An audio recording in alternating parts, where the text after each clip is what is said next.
The Ben Heck Show is brought to you by Element 14, the electronic design community and online store built for engineers and hobbyists alike. Join now and browse the store at element14.com. Benjamin J. Heckendorn was a mild-mannered graphic artist until he was bitten by the electronics bug.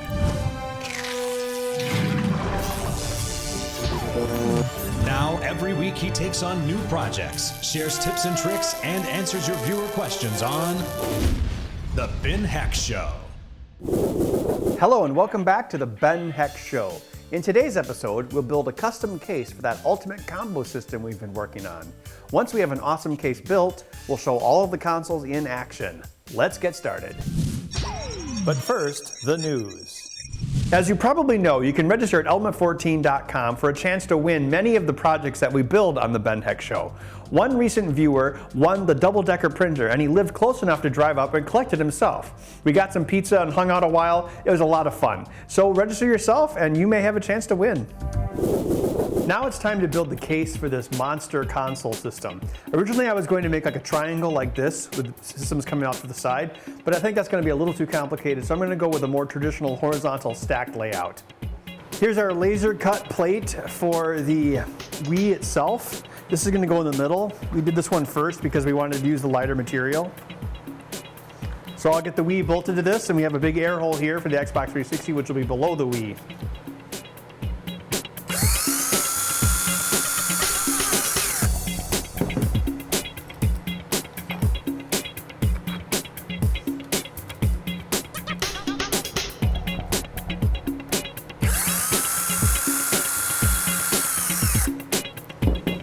The Wii plate is done. Now I'm going to make a plate for the base of the unit, which is going to hold the Xbox 360, the largest one of the three.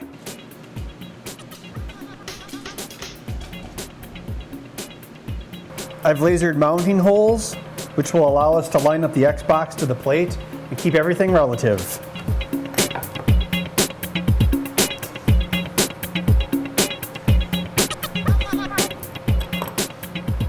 I'm going to put black magic marker on these bolts here and then place it on this wood here, so I'll have reference marks of where to cut some countersinks for those bolts. So call me maybe.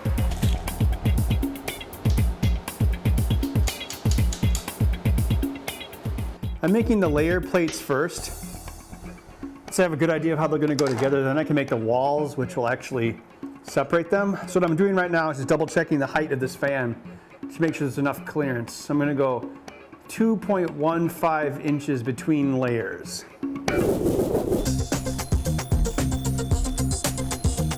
This Blu-ray drive is loose, so I'm going to have to put some screws and washers right here on the rubber gaskets so it'll stay put.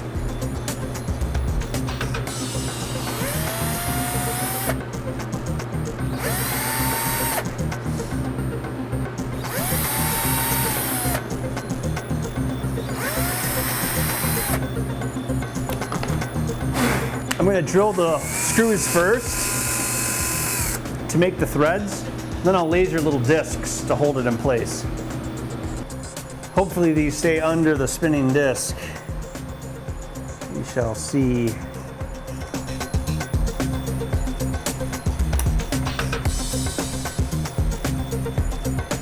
I'm using this driver disc. I don't care about to test it.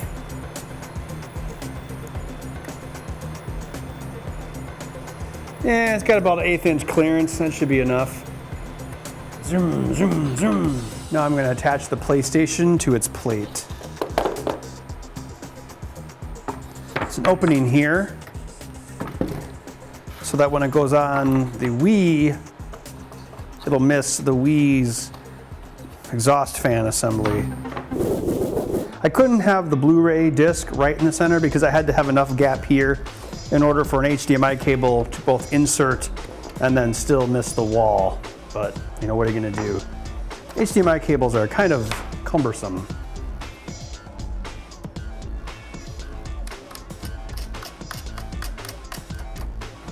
Upside down test. Oh, it stayed together.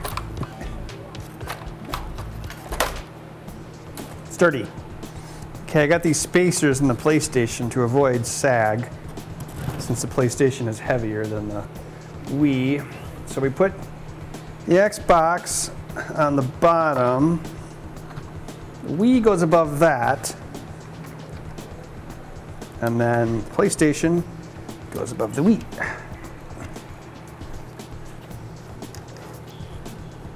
Gotta make sure they're lined up.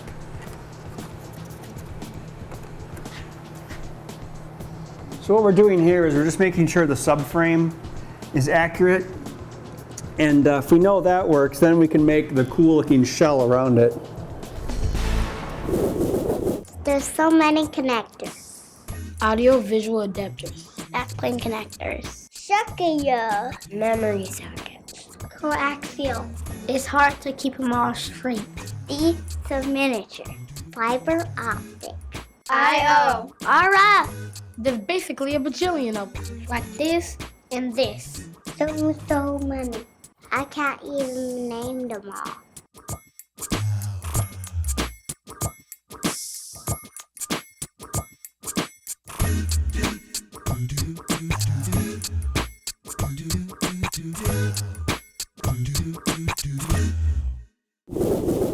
I'm almost done with the wiring. Now I can install this plate onto my case.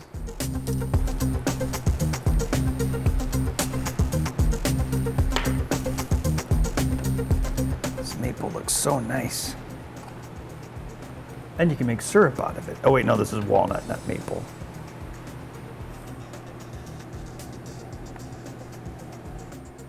Your chin is your third hand. Well, actually, that's your mouth. Your mouth is your third hand, so chin is like your fourth hand? Maybe the thumb, at least. The chin is the thumb of the third hand. All right, I've got the base established and the base wiring, so now I'm going to build up the sides so I can add the rest of the structure.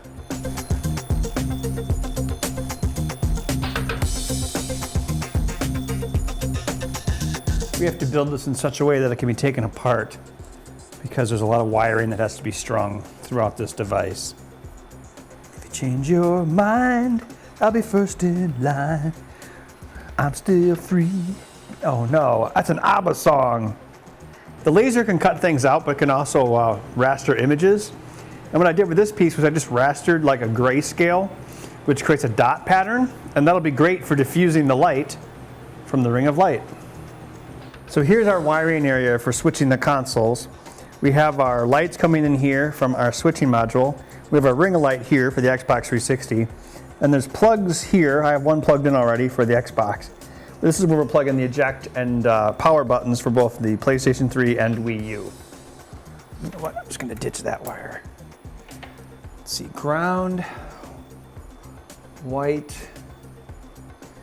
eject, power.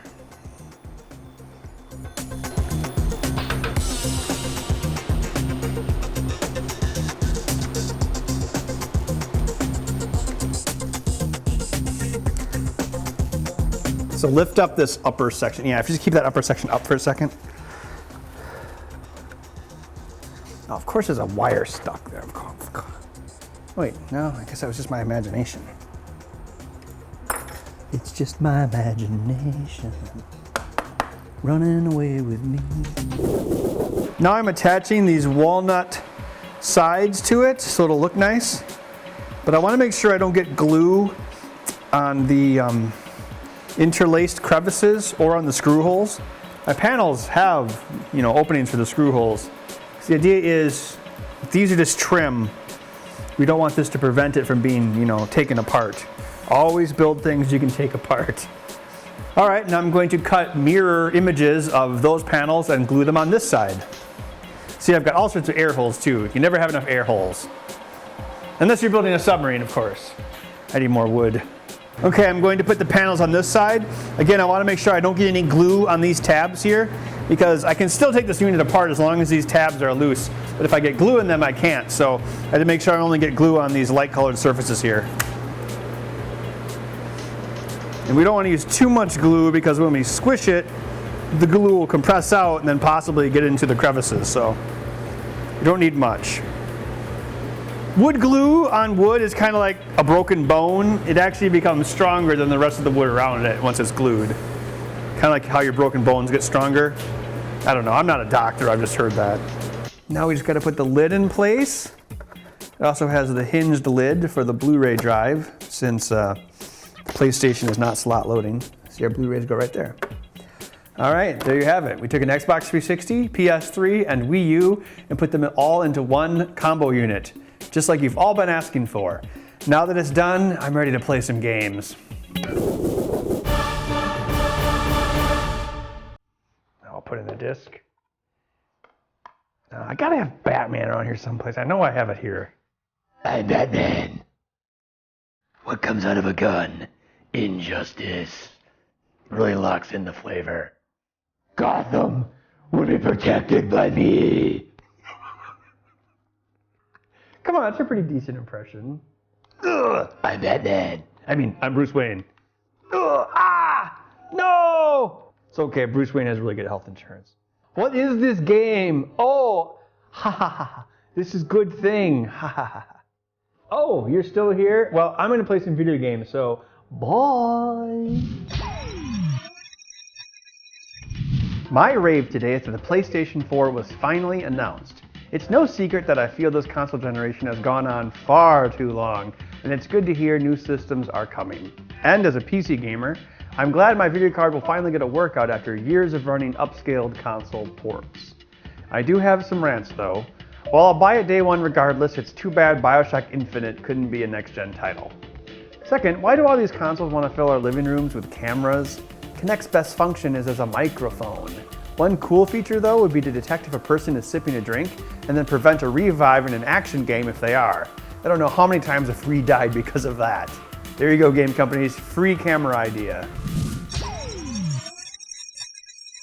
Today's viewer question comes from Cornelia, who asks, how do I put a power switch on the Raspberry Pi? Well, here's a simple way of doing it. Carefully cut away the black rubber on the USB power cable near where it plugs into the Pi. Then slice through the silver shielding. Inside you'll find 4 wires. Cut the red wire, which is power, and put a switch in to control it. This is the easiest way to do it without modifying your Pi. Basically, put a power switch on the cable itself. That's all the time we have for today. Join us next week for a tutorial on the PIC32 microcontroller. I'll show you some uses of the PIC32 and demonstrate the basics so you can start using them in your projects. We'll see you then. Stay tuned at element14.com/TBHS, where you can join the discussion, suggest builds for the show, and even have a chance to win upcoming builds. Remember, you can always email build ideas to benheck@element14.com. Thanks for watching.